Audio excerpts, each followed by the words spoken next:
Yo yo, Monday with Molly, pandemic edition. Ooh.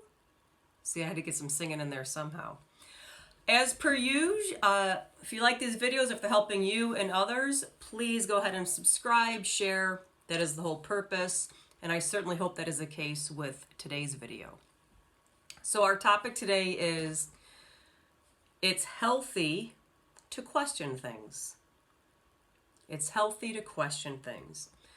And this topic is based on what we're currently experiencing in the world and certainly the US right now. We have the pandemic. We're going on 3 months of it and all the things that go along with that. And we're also dealing with the social and racial injustices. Talking about Christian Cooper bird watching in New York City and what the white woman, how she weaponized her privilege when she called the cops, to George Floyd being murdered, and all of the ramifications of that when it comes to protesting and then riots. So all of this going on has got me thinking that it's important and it's healthy to question why we believe what we believe. So, and again, this is not for me to go into some political rant. That's never going to be my purpose here. But it just got me thinking,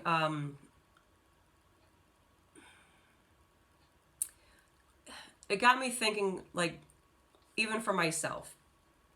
So when it comes to privilege, I have every box checked except I'm not male. Right? So I'm white, Christian, straight, cisgender, able-bodied, middle class. Kind of hit the jackpot other than being male. And I look back at like why I believe what I believe now when it comes to groups who are discriminated against, or are underserviced, or there's still these amazing, ridiculous biases against them. That goes into all different groups. And it got me thinking where I am at my point now of why I believe what I believe, because I grew up with two very different examples of how to think about people who were different, especially when it came to race. So both of my grandparents were born in 1919, and they were my age. I'm 45 right now. They were like my age during the Civil Rights Movement, and they were racist. And I mean, I loved them. They're my grandparents. I loved them. I don't think it's right that they're racist, but I also understand, I can understand why they believed what they believed, even though I disagreed with it. Their upbringing, the history, the times, I understood it, didn't think it was right. But I remember one time very clearly, my grandma was sitting down with my brother and I was a teenager at the time, I think. I don't remember what age, 13, 15. And I can picture sitting at the kitchen table, and she said to my brother and me, "Don't you ever bring a black person to this home," or, dating them. "They are not welcome here. They will not come in the front door. They will not come in the side door. Don't come back." I remember that moment. It was seared in my head. Okay, I will not do that. And I went to a high school, which at the time, back when I went to high school, like diversity kind of meant, I feel like the only meaning at the time was black and white. And we were a fairly diverse high school at the time, so it just seemed weird for her to say that, but then I was getting old enough to understand why, because of, again, when they were born and everything. And then on the flip side, my mom had a very different take. And if you've read my book, you hear my story, my mom and I did not have a great relationship in any way. Not a fan of hers. I could rip her apart with all the things she did wrong, but if I'm going to do that, I better say what she did right too. And I can picture sitting at the kitchen table with her and my siblings and being very clear. It is not okay to be racist. Nobody should be treated different. The color of someone's skin doesn't matter. And she drilled that into us. So if I want to say all the things I think she was terrible at as a mom, one thing I give her absolute credit over is explicitly teaching us not to be racist. And then I had to then go through, okay, then what are my beliefs? Because I have two very powerful influences telling me very different things.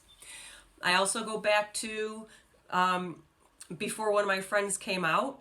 I think it was my first friend who came out as gay. She was afraid to tell me she was gay because how I'd react, because at the time I was very into practicing my religion at the time, which does not think highly of homosexual people. And she was afraid to tell me. And I remember thinking, gosh, she should never be afraid to tell me that. And prior to that moment, I would say in general, something like, if something was stupid, I'd be like, oh, it's so gay. Now, if I wanted to rationalize and show my privilege right now, I could be like, well, that's just what people said. It was okay. It was never okay, but the voices saying it wasn't okay were not strong enough or out enough or loud enough to tell us. But from that moment when she said that she was gay, I stopped saying that term of, it's so gay, because that's not the appropriate context and it's rude and gross, so I don't say it anymore. And I'm sharing these personal examples because I think it's important to question, especially in the times we're in now, whatever your beliefs are, whatever they are, and however strong they are, to question why we have those beliefs. Again, I would say the good, the bad, the ugly, but that would be coming from my perspective. And would it make sense to question that now and look at the big picture of everything and to question and see, is there a way to evolve and grow in our own beliefs? So we can take care of and improve our humanity with each other. All right, we have diversity, equity, inclusion, which are all three different things. They're tied together, but they're very different. If you don't know the difference, please do some research on it. And then I just, the next level in my head is the humanity. How are we showing up for each other? Because sometimes, let me change that.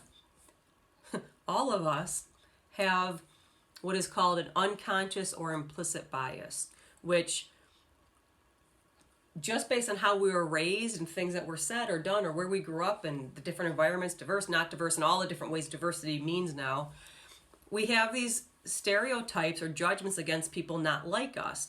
And that goes beyond race. It goes into all different things, categories. And it doesn't mean you're a terrible human for having them. We all have them. I have them too.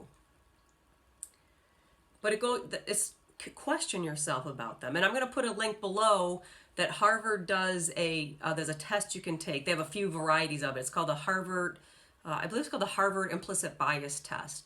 Free to test, just test yourself. It's on all different things beyond race. Just to see where you fall. Look, there are some implicit biases I have that when I pay attention to them or I take the survey, I don't feel good about it. But once I'm aware of where some of my biases lie, I can step up, question it, and work to improve myself, to be a better contributor to humanity. Because I know we can do better than what we've been doing for hundreds of years. We can do better. And if what's happening now is not a time to make us all become better, because all we can control is ourselves. How can I become better? How can you become better? More loving, more inclusive, more helpful, more kind, more empathetic, more compassionate. Not taking our own biases, whether implicit or explicit, and pointing fingers. How can we as individuals step up to be a better human? Especially for those of us who have a lot of those boxes checked on our privilege. And as I said in the beginning, the only one I don't have checked is male. I've got all the other ones checked. I'm very aware of that. So how are we using our voices, our actions, our heart to be part of the solution? Can't solve the problem in 10 minutes here, but I hope this at least gets us maybe off the internet, off the news, off of everyone hating on each other and pointing fingers at who's wrong and who's right, and they should... What are you doing to step up? What am I doing to step up?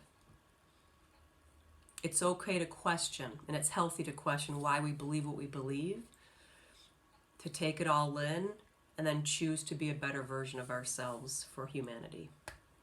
That's what I have for today. I hope this makes sense to you, and I hope that you do step up. We need more kindness and love in the world. All the time, but certainly right now. Take care. Peace.